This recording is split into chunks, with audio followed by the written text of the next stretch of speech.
Hi guys, and welcome to today's YouTube channel. So we're going to be talking about low outer forearm block and low knife hand block. So without further ado, let's get started.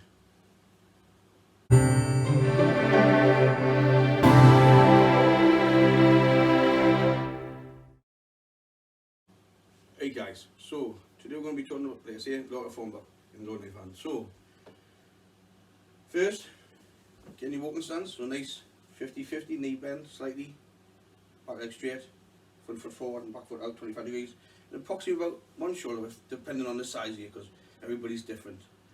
So from here, crossing the arms. So when you cross your arms across on your chest line, go in there, the block hands on top, so the back hands together, back hands facing, and from there, this one comes straight back, so your reaction hand always comes straight back. Never out, because you see some people coming out, it must come straight back. So it comes straight back to the hip. But when people think like back to the hip, they automatically think it's glued to the hip, but it's not. It's about 3 centimeters away, so you never clicking it on.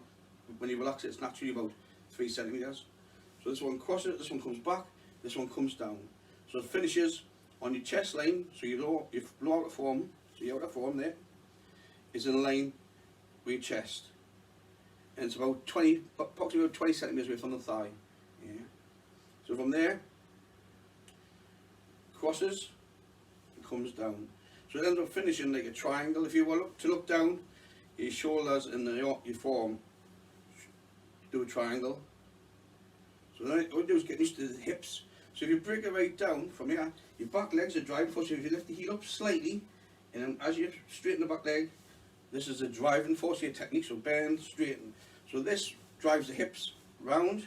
So it stops 45. So from here, yeah, from there. And same again, like I was saying with the four-fist punch, you don't want to be going all out on your blocks because you can cause a lot of damage on your shoulders, on your knees, yeah, on all your joints, yeah, on your elbows, sorry, yeah.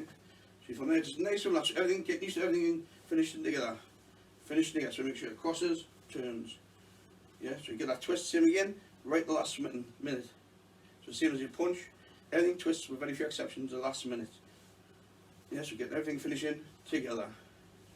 Then once you've done that side, change sides. So you get used to doing the left hand. So you make sure you always practice things both hands, yeah. And like I said with the four-fist punch, you always have to go back to your basics all the time. So once you've done both hands, then or you can get used to stepping forward. So step forward. Yes, remember, if it's an attack, it's a right leg. If it's a block, it's left. Less other specified. Pardon me. So if you look on page 198 of the condensed encyclopedia, it explains about low outer forearm block. So from here, you're stepping forward, together. Yes, everything finishes together. So you can alternate it. Yeah. Right. But get used to doing both. It's no good just concentrating on the one hand in one leg, especially in Taekwondo. You want to get used to both hands. So once you do that, it just get used to practicing at home all the time. Even if you just do it 5 minutes, you don't have to necessarily do it all day, but you have to practice. It's important you keep practicing your four-fist punch, your low blocks, your middle blocks, your horizon blocks, so you keep that timing. Because like I said, we do get stuck in the rut as we're teaching, that sometimes things get a little bit rusty, so it's important as an instructor you do spend time to look at yourself, or whether it's in the mirror in the hall, or recording yourself and just taking a look at as things starting or stopping where it was. So next, when you're doing low knife hand is slightly different. The crossing is the same, but the crossing point just the rib cage, so just slightly lower. So you've got your chest line and just come slightly across, so you're getting more of a cutting action. Yeah. So from there, so it's more of a slicing. So even though it's a lower block, it's still obviously you can break the shin or the tibia because you're getting more of a slicing action and it's cutting in, as well as the forearm. You're blocking. It's a nice strong block, but even though it's a block with a knife hand, you can still obviously break a bone if it's done properly. Yeah, so it's getting more of a swinging action, so it's more of a cutting. So as you get up for the grades, you get used to obviously not stopping. because it's, what they say is as you colour about, you can get used to crossing. Yeah, stop, yeah, cross, and then, but once you get up through the grades, you can get used to keeping that continuous motion, so it shouldn't stop. Just keeping that continuous motion, so pretend you're sharpening a knife and coming down. So with a knife hand, same again, finishes on the chest line. So all you're doing is changing from the forearm to chest line. And this one's 15 centimeters away from the thigh. This is from 20, 15. You should just bring it in a little bit. Same again, opposite hand comes back to the hip, pulling straight back, and there's a triangle from the shoulder to your knife hand, if you look to look above. So everything, most things form a triangle, but it's a punch, shoulder, fist, yeah. Half side facing, yeah. It's only sometimes side facing, well, not cut thingy a triangle. So, same again, you start from it, go in the stance, get used to cutting, so bring it slightly bit more farther back, so you're getting the hips in, hip, hand, breath, foot, yeah. So same again, it twists right last minute, get used to twist, everything finishes together, yeah. And then same, other hand, opposite hand, yeah, so other hand. So again, like I said, you must do both hands as much as we don't like it. You think, oh, I'm rubbish at this hand. It's just practice and practice, and the more we do it, the better we become. And like I said, nobody's perfect. Nobody. Even General Choi.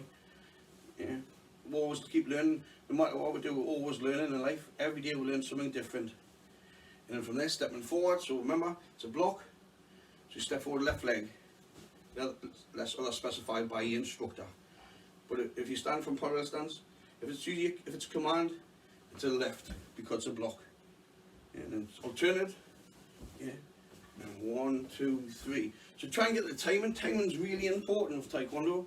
And then it works on with your set sparring area, and then your normal sparring and your free sparring. Because timing's really important. It's no good having the best kick in the world if your timing's slightly out. Too fast, too slow, your distance, your angle. So we'll do everything for a purpose. We don't just do it for the sake of it. Everything's got a meaning, everything's got a purpose, so we do things for, not for the sake of it, or for instructors say so. We have to understand where things come from, how they travel. So you have to ask yourself, every time you do a technique, what am I doing?